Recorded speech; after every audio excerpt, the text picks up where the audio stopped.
घुटने के दर्द को इग्नोर करना हो सकता है खतरनाक। कितना बार मामूली सा लगने वाला घुटने का दर्द, जिसको आप समझते हैं कि ये उम्र के हिसाब से मामूली चीज़ है, कल के दिन आपको घर के बिछावन पर लेटने के लिए मजबूर कर सकता है। हो सकता है आपको ऑपरेशन थिएटर तक पहुंचा दे। अधिकतर समय जब पहली बार घुटने की कष्ट होती है ना, तो इसको कभी भी इग्नोर ना करिए, क्योंकि मैंने बहुत लोगों को देखा है कि घुटने के दर्द को, अरे ये तो उम्र के हिसाब से ही होता है, तो चलते रहता है, ये तो बुढ़ापे का लक्षण है, ये ठीक नहीं होता है। ऐसा नहीं है। अगर आप सही समय पे सही स्टेप लिए ना, तो आप अपने घुटने को बचा सकते हैं।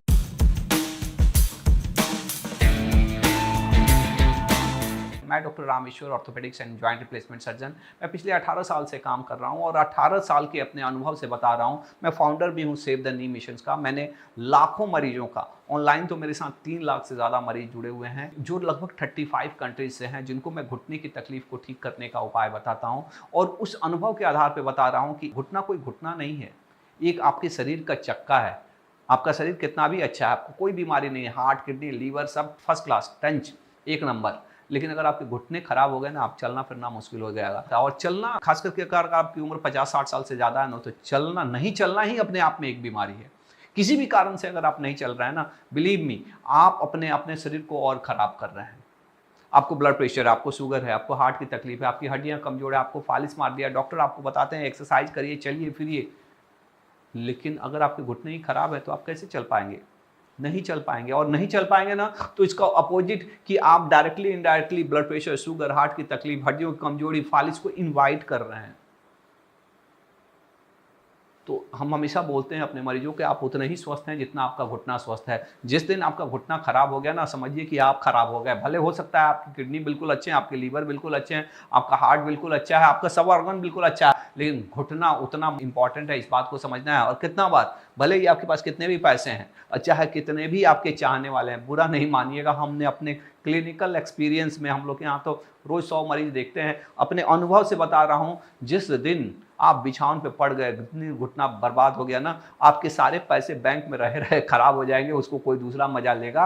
और आपको, जिसको आपको लगता है ना आपको बहुत चाहता है, वो एक दिन ऐसा बात बोल देगा ना कि आप डॉक्टर के पास लोग आके बोलते हैं, डॉक्टर साहब या तो मुझे जहर दे दीजिए, नहीं तो इसको ठीक कर दीजिए।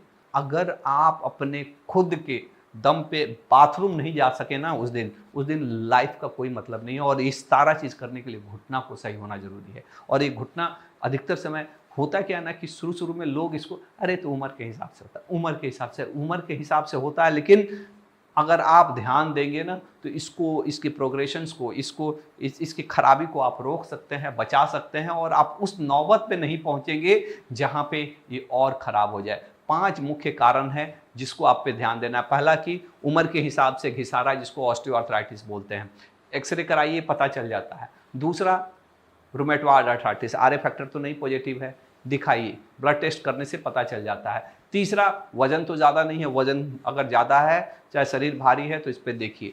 चौथा, कि छोटा मोटा चोट लगा है, आपने छोड़ दिया, एक्सरे कराया, डॉक्टर ने कभी बोला कि नहीं एक्सरे में तो कुछ नहीं है, तो अरे कुछ नहीं है, फिर ऐसा नहीं होता है। यहाँ पे केवल घुटना में केवल हड्डी नहीं है, हड्डी के साथ साथ और बहुत सारी चीज़ें हैं। इसमें मांसपेशियां हैं, नसें हैं, लिगामेंट है, मेनिस्कस है। उसमें थोड़ा सा भी इंजरी हुआ ना, अगर आपने उसको इग्नोर किया और सही समय पे सही इलाज नहीं किया ना, बाद में दिक्कत होता है। पांचवा, हड्डियों की कमजोरी, विटामिन डी की कमी है, कैल्शियम की कमी है, ये भी एक कारण है जिसके कारण से आपको कष्ट होगा। और धीरे धीरे ये कष्ट बढ़ते जाता है। ऐसा नहीं है कि आप छोड़ देंगे तो जितना कष्ट है उतना ही रहता है, ये डैमेज और बढ़ते जाता है। पहले हो सकता है कि स्टेज 1 में आर्थराइटिस हो, 2 में चला जाएगा, 3 में चला जाएगा, 4 में चला जाएगा। इसके प्रोग्रेशंस को आप रोक सकते हैं अगर आप सही समय पे सही निर्णय लें तो अगर आपको भी दिक्कत है और आप चाहते हैं कि इस घुटने की तकलीफ से मुक्ति पाएं, तो जस्ट कमेंट में पेन लिखिए। पेन लिखने के बाद से आप हमारे को लाइक करिए, सब्सक्राइब करिए, और मैं आपको पूरा एक गाइडलाइन भेजूंगा कि किस तरह से आप अपने घुटने को बचा सकते हैं।